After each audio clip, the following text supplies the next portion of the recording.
Let me give you the actual numbers because we have the data going back 10 years. So the best metric that we found to describe how much harder your business as a media creator, as a content creator has gotten, is to look at just Google data and look at how many pages did Google scrape, which is what they're taking from you, in exchange for how many visitors did they send you. And think about the Google product 10 years ago. The Google product 10 years ago, you did a search, you got 10 blue links, and the trade with you is you gave them your content, they took little snippets of it, described it, and then in exchange, they sent you traffic, right? 10 years ago, the answer was for every 2 pages they scraped, they sent you 1 visitor, on average across the entire internet. We have really good data on that. What has changed over that period of time, over the next 10 years, up until 6 months ago?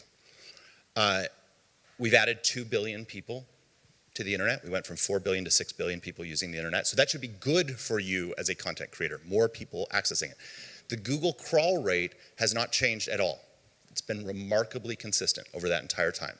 And so if you just had those 2 facts, you would actually think that for every scrape you would have gotten more visitors, but you all know that's not what's happened. How much harder did it get over the last 10 years to be a publisher? And I've asked that to a bunch of people, and the answer is, God, it's about 3 times harder, and that lines up exactly with the data. So what changed over that period of time is for every 6 pages that Google scrapes, now they send you 1 visitor, and that was 6 months ago. What changed in that period of time, that 10 years, it was instead of when you say, what year was Cloudflare founded, they would send you 10 blue links and you'd go to that traffic and you could monetize that or get value from it in different ways. Instead, now they give you an answer right on the page. And the official Google number, Sergey and Larry used to brag about how their job was to get people off google.com as quickly as possible. Now 75%, actually not now, 6 months ago, 75% of queries to Google get answered on Google, which means that if you were an original content creator, your information is getting summarized and then sold, because they still put ads there, but you don't get that traffic anymore. And that's the good news, because what's happened in the last 6 months? The answer is that in the last 6 months, it has gotten even harder than it did even over the last previous 10 years. And so the traffic ratio now is for every 18 pages that Google takes from you, you get 1 visitor. It's 3 times worse in 6 months. And what changed? We can track this on region by region by region by region, and the answer is AI overview, where they're taking your content and someone else's content and someone else's content, they're smashing it all together, they're giving you an answer right there, and I bet that the answer today is that 90% of queries to Google get answered without people clicking on a single link. And if the business model of the web has been search, fundamentally, for the last 35 years, that's what it's been. Yeah, advertising and other things, but it's all funded and founded by search. If that's been the business model, and that the way that you get value is by one of 3 things. You either sell subscriptions, you sell ads, or you get the value of just ego, fame, right? A lot of content creation is done just for fame. All 3 of those things are going away, and they're going away fast, and that's just the Google data. It's still the good news. What's the ratio for OpenAI 6 months ago? 250 to 1. What is it today? 1,500 to 1. What's changed? People trust the AI more over the last 6 months, which means they're not reading original content. And so that means those 3 things go away. What's Anthropic? 6,000 to 1 6 months ago. What is it today? 60,000 to 1. People aren't following the footnotes. And so if you believe that the business model of original content creation is driving visitors to that content, I just have a really bad story for you, which is the future of the web is going to be more and more like AI, and that means that people are going to be reading the summaries of your content, not the original content. And what I'm worried about, why I'm wearing black today, and motorcycle boots, even though it's like 32 degrees outside, is I don't know if you can't sell subscriptions and you can't sell ads and you don't get an ego hit from knowing that people are consuming your stuff, why anyone's going to create content. Okay, so the pushback I think that the previous panel would give you is because there are ways that you can create relationships with these AI companies so that they can perhaps compensate you for your content. The question I have for you is, do you think that those relationships will be equitable enough to compensate them to a point where they could still exist? I mean, that is the $100 billion question. But everyone is doing it wrong today. And I'll Why? tell you why. You can't have a market if you don't have scarcity. And so Sam Altman has actually spoken quite a bit about this. And he says we have to compensate content creators. He understands that the fuel of these systems has to be original content. And I think that's true. But Sam can't be a sucker. And the problem is you're charging Sam, but you're letting every other AI company get your stuff for free. And you're not actually restricting the content. And until you restrict content, until you say enough is enough, we have to ban these bots from taking our content. Until you create scarcity, then if you don't do that, the renewal of the deal that you signed today will be worse tomorrow. I guarantee that because I've talked to every one of the AI companies and they say, of course it's going to be worse because they're charging us, but they're giving it away for everyone else. And so we have to create scarcity if that's going to be the case. And I worry that we've been pretty naive in how we've set up some of these original deals. It's sort of like, here's $20 million and you get all our content. We have to design this in such a way that we actually share in the upside as that goes forward. And we have to design this in such a way that we actually compensate content creators who are adding to real value of what's there. And so, again, I'm wearing black today, but I'll be in my linen if over the next little bit, I think we're at an absolute critical moment right now. So a question for you about this critical moment. Right now, one of the challenges I see, and it's why I wanted you here, is that we seem to have publishers trying to take on this problem themselves at this publisher-specific level, right? Everyone's brokering their own deals, making these decisions themselves. But a question could be, what if there was a bigger gatekeeper to the internet, like a cloud provider, that could help to establish this scarcity on behalf of all publishers in a way that really makes it effective enough to save the internet? Is that possible? What's today's date? Today is June 25th. Watch this space. And a lot of you know what we're planning, and we can't tell you exactly what the details are. But if you haven't talked to us yet and you're in the content creation space, make sure you get in touch with us because we're going to change this. And it doesn't have to be Cloudflare, but we all have to work together. And I think we've been a catalyzing force to get that conversation started. And we're really, like, everyone's like, why are you doing this? And this sounds cheesy, but let's start with, like, I built a $60 billion company on the internet. And if we don't fix this, the internet's going to die. And again, I'm not going to sugarcoat it. Like, if people don't have incentive to create content, they're not going to create content. And it has to either be you make money or you get famous. And those are the two reasons that people create content. That's it.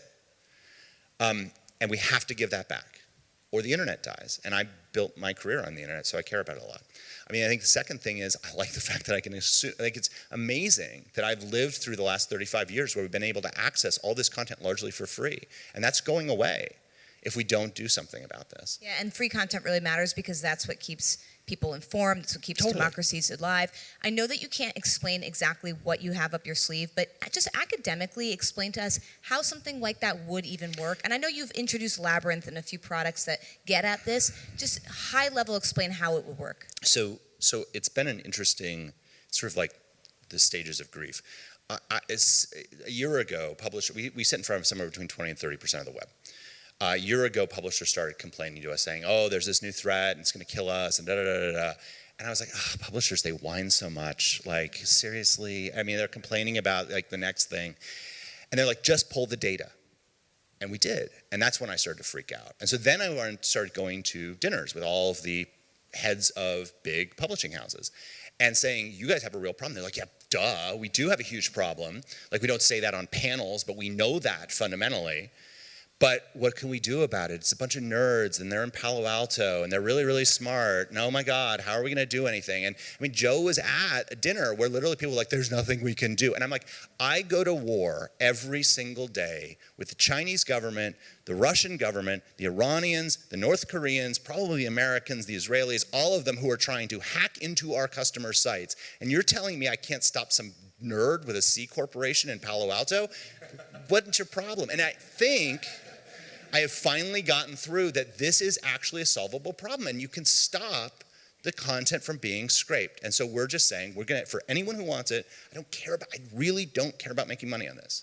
For anyone who wants it, we're giving it away. We're gonna make sure that if you wanna stop content from being scraped off your site, we're gonna protect you. That's the easy step, and that's coming very, very soon. And every publisher you have ever heard of is on board. And what's amazing is I think we're gonna get a lot of the AI companies too, because they all realize that the fuel that fuels their engines is this, and it's coming really soon, like really soon. If you're in New York, the end of the month, let me know. We're gonna have a party, it'll be fun.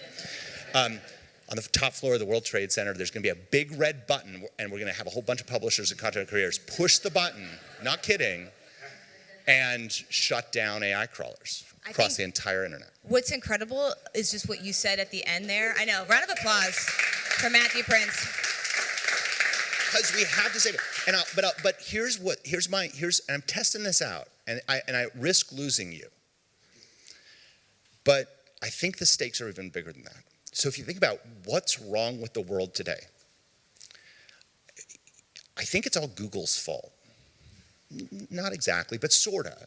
Where Google has gotten us to believe that what we're all chasing is page views and eyeballs. And what wins is more traffic driven by more salacious headlines, which is just amping up the emotion of the world. And if you look at the rise in populism, if you look at the rise of things like Trump, which is again, it's all fueled. The whole Trump strategy is how much can I stir emotion? Imagine a future that is different, and I don't totally know how to get there, but I've got the best economists and computer scientists in the world working on this, which is imagine that in the future, instead of being compensated by how many page views you drove, if you could instead be compensated by how much the information that you create advances human knowledge. Now that seems crazy, but let's take a very simple example. Imagine two LLMs in the future.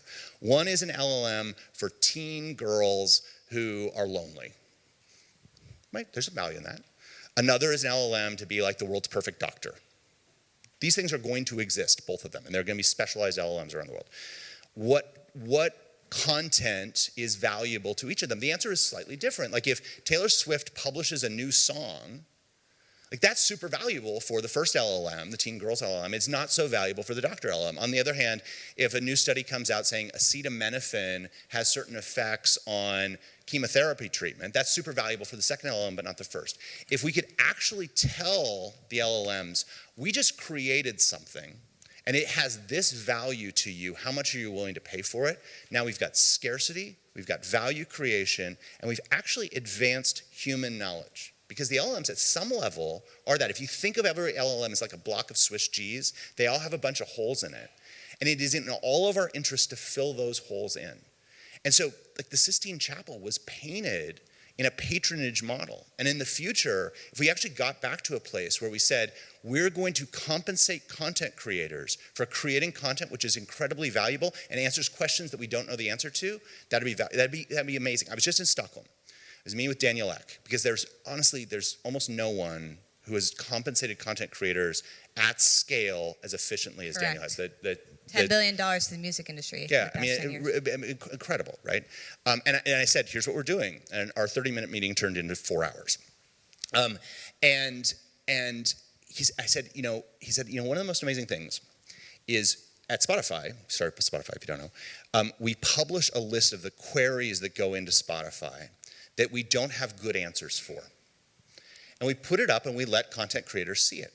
And there's a guy out there who makes 40 million euros a year writing songs about things like, hey, I really want like a reggae style song about how much it sucks when your sister steals your car, right?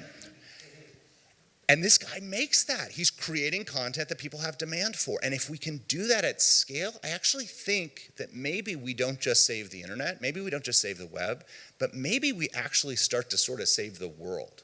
Because that's certainly more valuable than everyone writing the same story and just chasing eyeballs with salacious headlines.